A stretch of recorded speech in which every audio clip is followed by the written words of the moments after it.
The Pretenders, written by Bob Brewer, narrated by Cryptic Reads.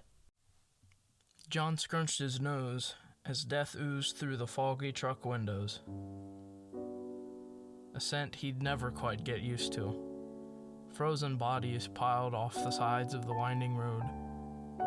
Men, women, children. John's fingers fumbled through his pockets as he found his flask. He made exceptions for alcohol on days like this. The bottle made things blurry, more forgettable. He'd do anything to make the job less real than it was. In the driver's seat was John's partner, Anthony.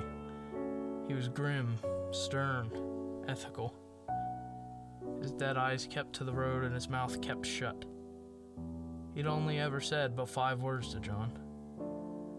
"My son would love this," he mumbled as he stuffed the G.I. Joe into his kit. That was 6 years ago now. John knew nothing about him, but they knew each other better than anyone else ever could. Because no one had seen the things that they had seen. No one else had smelled the things that they had smelled. And when they'd go home,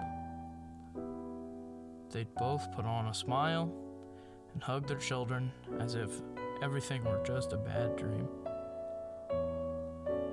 A professional pretender. John would joke to Anthony. A professional pretender. John would joke to Anthony.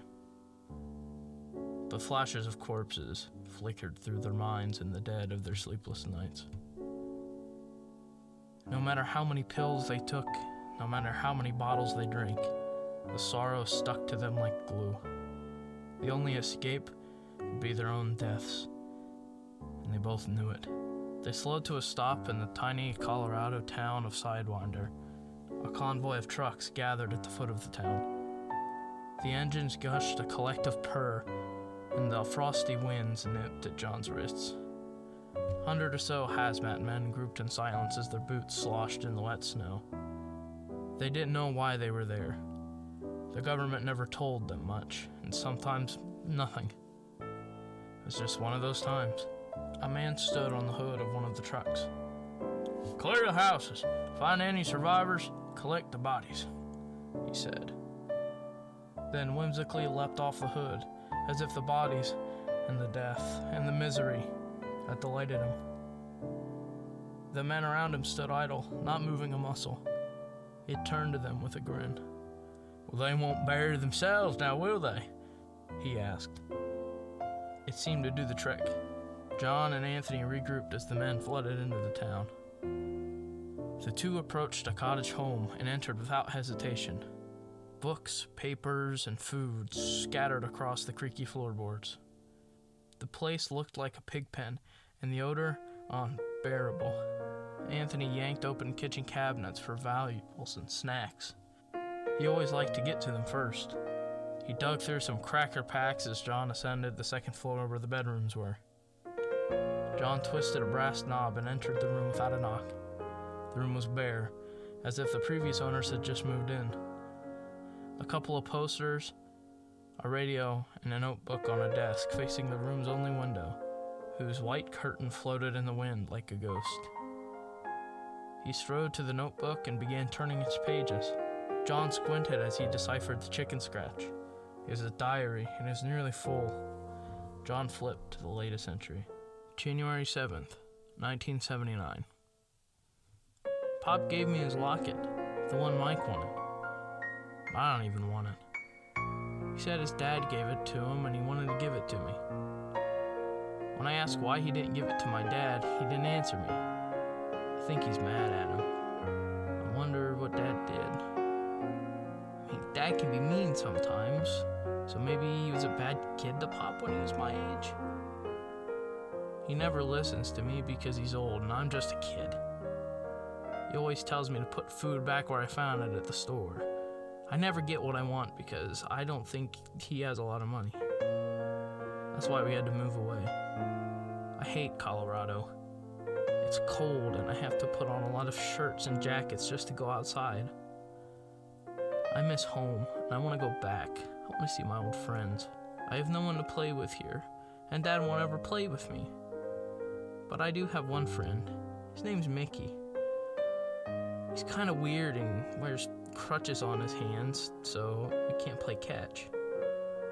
But sometimes he makes these funny faces that make me laugh so hard my head hurts. And he loves chocolate milk. He drinks so much that Mrs. Porter had to tell him to stop going back in line at lunch to buy more. We always sit alone because the other kids don't like us. Davis likes to be mean to us. He doesn't leave us alone. Last Thursday after school, he punched Mickey so hard he fell in the snow. I didn't stop him because I didn't know what to do. Mickey started crying and I had to help him up because he couldn't get up by himself. His mom came up and said thank you to me. She shouldn't have said thank you to me, but Mickey didn't tell her what happened.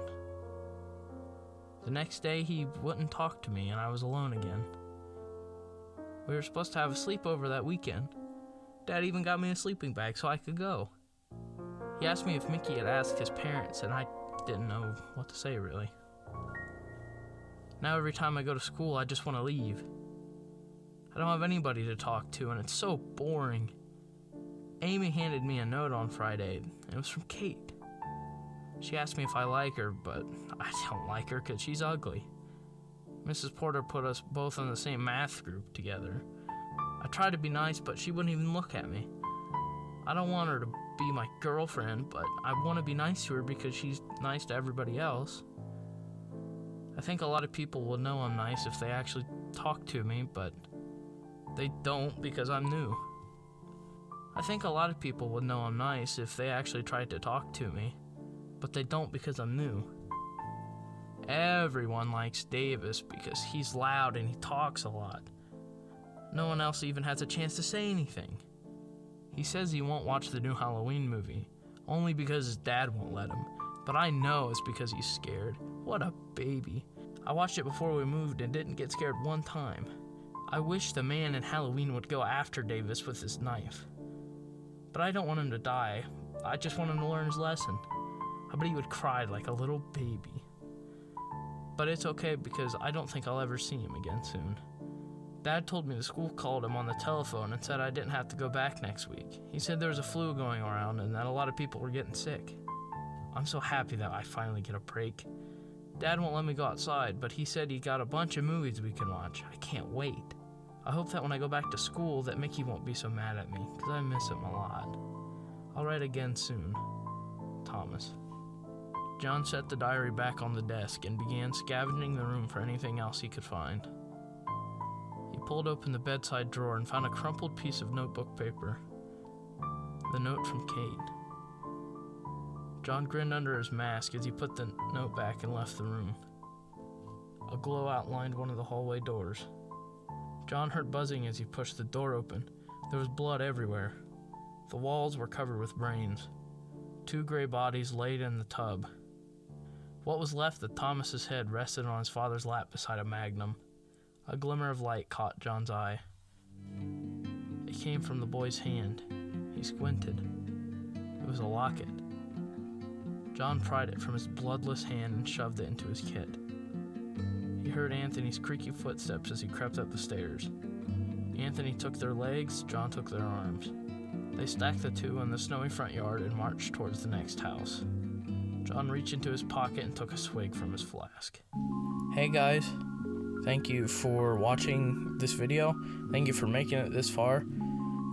If you enjoy this, then let me know, and I'll be sure to make more content. I'm gonna try and make a video once a week on Wednesdays at 12 p.m. Eastern. Thank you and have a good day.